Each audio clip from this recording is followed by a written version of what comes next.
गोविंद राधे गोपाल राधे गोविंद राधे गोपाल राधे गोविंद राधे गोपाल राधे गोविंद राधे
श्रीमद सद्गुरुदेव जी के पावन चरण कमलों में प्रणाम करते हुए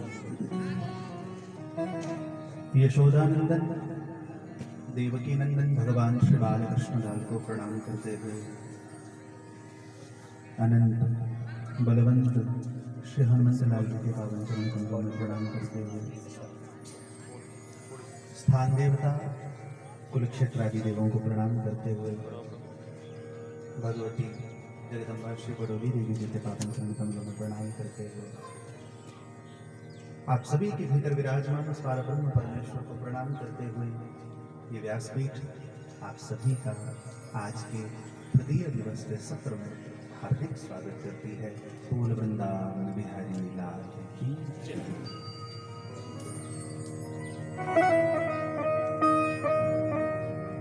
आओ पहले एक भक्त के चरित्र का अनुगमन करें, फिर आपको कथा की धारा को लेकर चलूंगा और एक विशेष बात आपको और बताऊं कि इस कथा की छोटी छोटी स्मृतियां ग्लिम्पसेस आप हमारे इंद्र भैया के YouTube चैनल पर भी देख सकते हैं।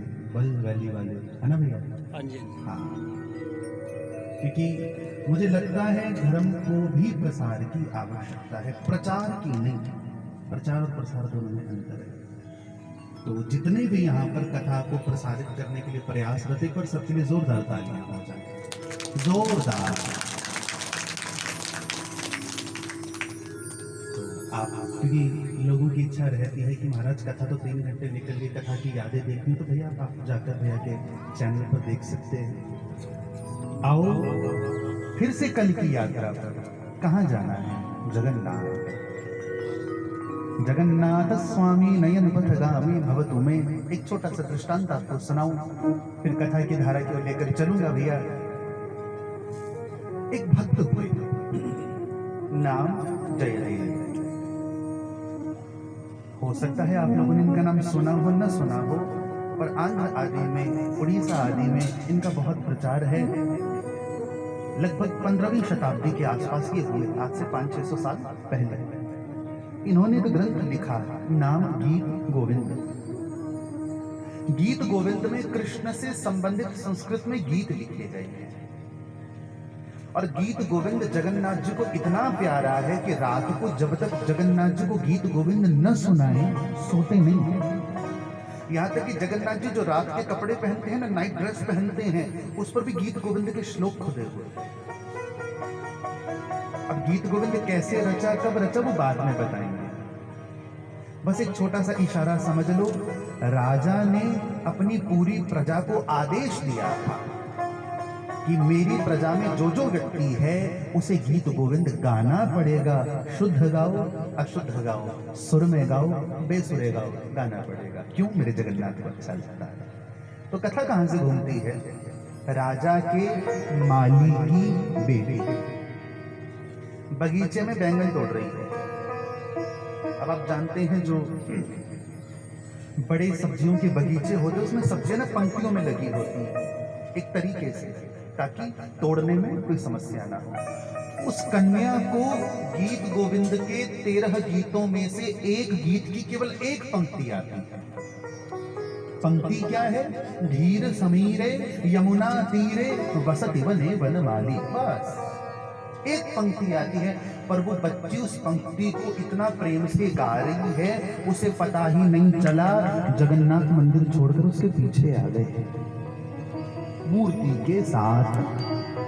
हाँ, पीछे का कोई ध्यान नहीं। जगन्नाथ बड़े प्रेम से उस कन्या के पीछे ठाड़े हैं, गीत गोविंद सुन रही है। कन्या ने एक पंक्ति में से बैंगन तोड़े। अब सारे भी फल नहीं उतारे जाते, जो छोटे हो वो छोड़ दिए जाते हैं। तो देखा उधर वाली पंक्ति में बड़े बड़े बैंगन हैं, उन्हें तोड़ने के लिए अब बच्ची है, घूम के तो जाएगी नहीं, उछली टोकरी के साथ उछली, तो जगन्नाथ जी पीछे पीछे उछली। अब कई सब्जियों के पौधे ऐसे होते हैं जिनमें कांटे होते हैं, तो कांटों में फंस के भगवान का लबादा फट गया। भगवान ने लबादा पहना था, फट गया। कन्या को कोई ध्यान नहीं, वो बड़े प्रेम से एक ही पंक्ति गा रही है, धीर समीरे यमुना तीरे वसति वने वनमाली।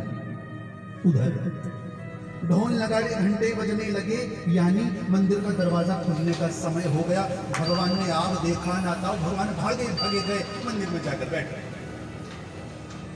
पुजारियों ने पट खोले तो क्या देखा? महाराज के तो वस्त्र भी फटे पड़े हैं। राम राम राम राम राम, ये कैसे हो गया? भागे भागे राजा के पास गए, राजा को पूरी बात बताई। राजा को बड़ा दुख हुआ, प्रभु किसी का कष्ट अपने ऊपर तो नहीं लिया? मूर्ति बोली, भगवान बोले कष्ट तो किसी का नहीं लिया, वो इतने प्यार से गीत गोविंद गा रही थी, मैं रुक नहीं पाया। राजा ने पालकी भेजी उसे लेकर आया। किसे से? उसी बच्ची से। पालकी गई, कन्या आई, भगवान के समक्ष राजा ने उस कन्या को कहा, आज के बाद तो रोज जगन्नाथ को गीत गोविंद सुनाए। ठीक, कथा यहां खत्म नहीं हुई, कथा यहां से शुरू हुई जो सुनानी है। ये खबर उड़ती उड़ती पहुंची मुल्तान।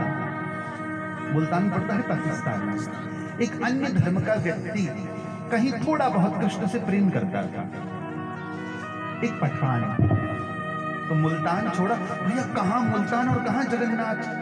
पहुंचा और गीत गोविंद याद कर लिया, मुझे भी कभी कन्हैया मिलेगा, नहीं मिला। 5 साल हो गए, रोज दिन में 2 बार पाठ करता, नहीं मिला।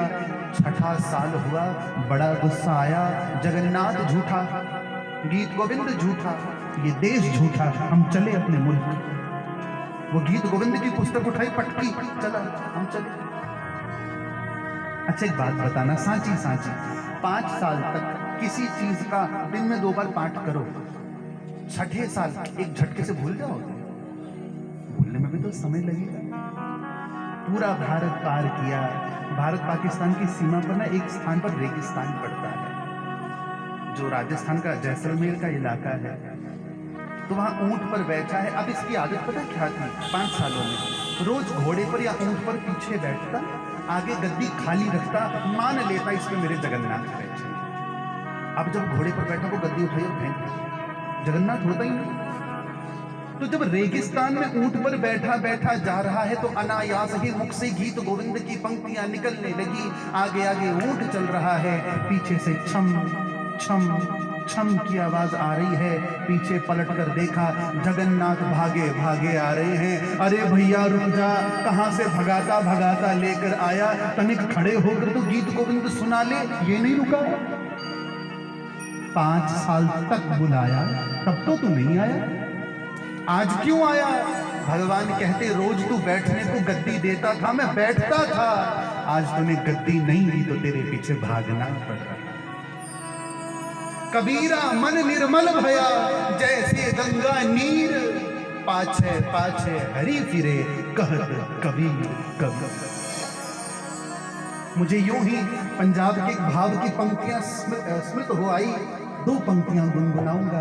बड़ा सुंदर एक पंजाब का भाव लिखा किसी ने। लड़ फड़िया तेरा श्यामा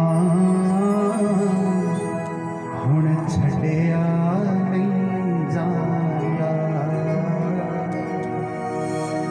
हुण छड़िया भी नहीं जांदा, पीछे हटिया भी नहीं जांदा। आप लोग समझते हैं पंजाबी, मुझे अर्थ करने की आवश्यकता नहीं है। अर्थ यहां से निकल रहा है, नाथ तेरा पल्ला पकड़ लिया है, अब छूटे नहीं छूटेगा।